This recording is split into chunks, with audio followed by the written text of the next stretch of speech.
नमस्कार मित्रों, अश्वनी सेज में आपका स्वागत है। मित्रों, आज चर्चा हाल में ही कांग्रेस ने अपना मैनिफेस्टो जारी किया।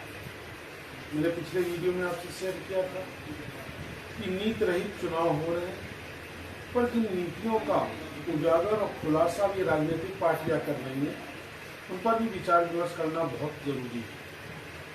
370 जैसे विवादित सेक्शन को लेकर के कांग्रेस ने जो अपना रुख स्पष्ट किया है, तो कहीं ना कहीं अलगाववाद को बढ़ावा देता नजर आ रहा है। हालांकि इसके पीछे कांग्रेस की केवल एक मंशा है, अल्पसंख्यक वोट बैंक को संतुष्ट करना। परंतु क्या राष्ट्र हित में ये किया जाना उचित है? दूसरी चीज, जिस तरीके से फ्री बीज की बात कांग्रेस कर रही है, क्या चुनाव आयोग को नहीं लगता कि इस तरीके की घोषणाएं, चाहे कांग्रेस की हो या भाजपा की हो, आने वाले समय में भाजपा का मैनिफेस्टो आने वाला है, क्या इस तरीके की घोषणाएं देश हित में है? एक तरफ हम टैक्स पे टैक्स लगाते जा रहे हैं, दूसरी तरफ ये राजनीतिक पार्टियां वोट बैंक बनाने के चक्कर में हमारे टैक्स का पैसा इस तरह अपनी पैतृक संपत्ति समझ के बांटने में लगी है।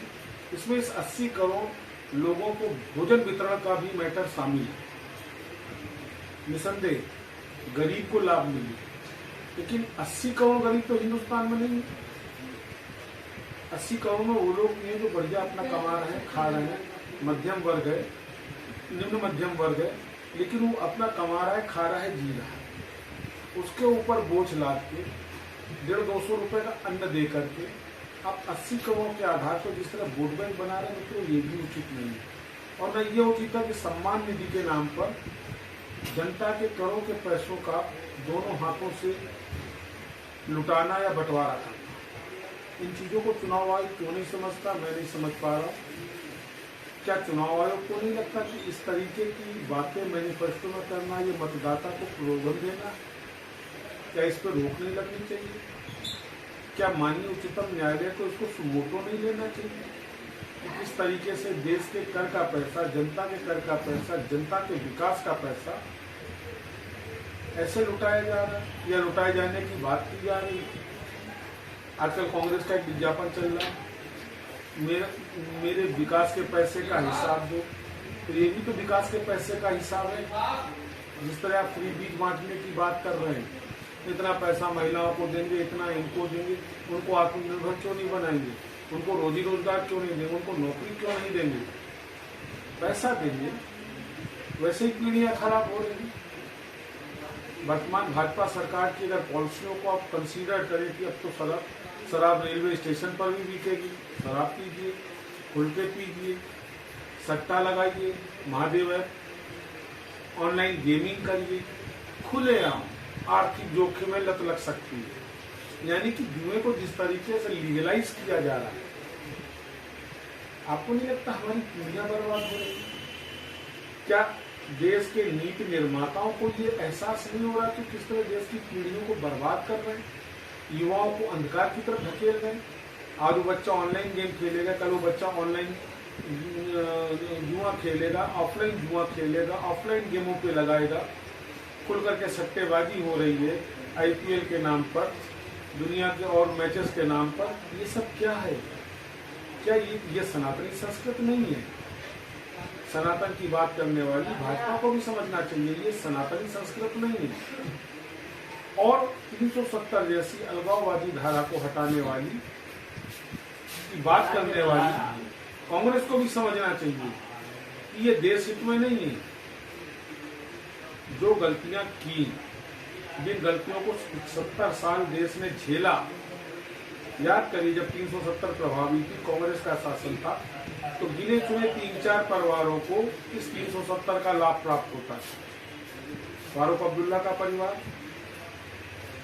महबूबा मुफ्ती का परिवार और जिलानी जैसे अलगाववादियों का परिवार, जिनके बच्चे खुद तो ऑक्सफोर्ड में पढ़ते थे, पर एक आम कश्मीरी मुसीबत में जीने को बाध्य था। उसके पास विकास का जरिया नहीं था, आतंक का साया मंडराता था, और जब कभी आतंकी अटैक करते थे तो हिंदुस्तानी गैर कश्मीरी लोगों के साथ साथ कश्मीरी लोग भी मारे जाते थे। सोचने वाली बात है। क्या हमारी राजनीतिक पार्टियों को सत्ता के लिए इस तरीके से देश के साथ गद्दारी करना उचित है? जिस तरीके से कांग्रेस मैनिफेस्टो ला रही है, क्या ये मैनिफेस्टो या इस तरीके से अन्य पार्टियां जो बात कर रही हैं, मैं तो अभी कल देख रहा था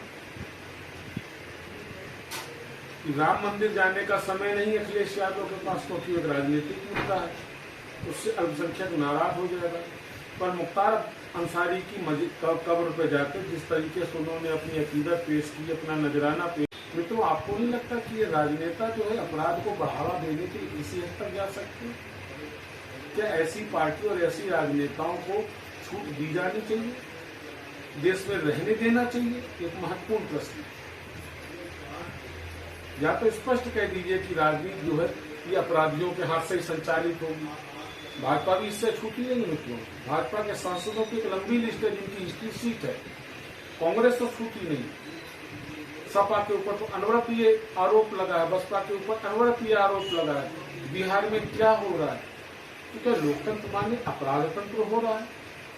अपराधियों के हाथ में सत्ता दी जा रही है, बाहुबलियों के हाथ में सत्ता दी जा रही है, और उसके बाद इस तरीके की घोषणा, हम ये हटा देंगे, ये फ्री कर देंगे, इतना पैसा देंगे।